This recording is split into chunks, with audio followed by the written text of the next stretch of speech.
Assalomu alaykum do'stlar. Uz sport kanalimizga xush kelibsiz.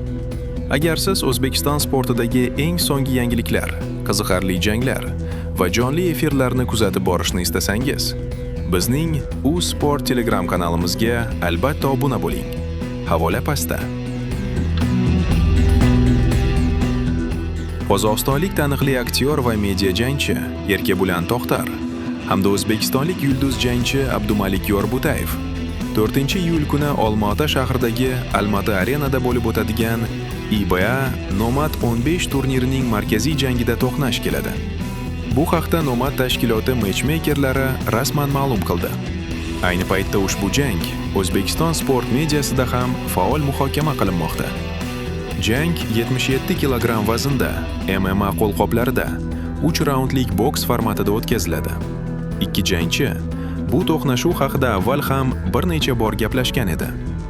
Har ikki sportchi juda kuchli zarba bera oladi va agressiv uslubni yaxshi ko'radi.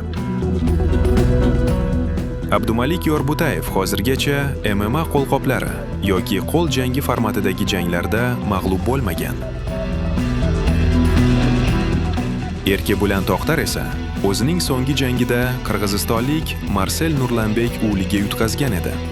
Professional MMA statistikasi bo'yicha Erkebulan To'xtar 10 ta g'alaba va 3 ta mag'lubiyat qayd etgan.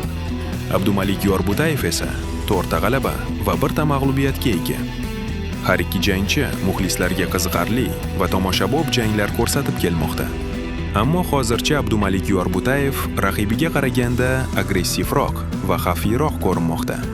Shu sababli haqiqiy jang bo'lsa, o'zbekistonlik jangchi g'alabaga yaqinroqdek tuyulmoqda.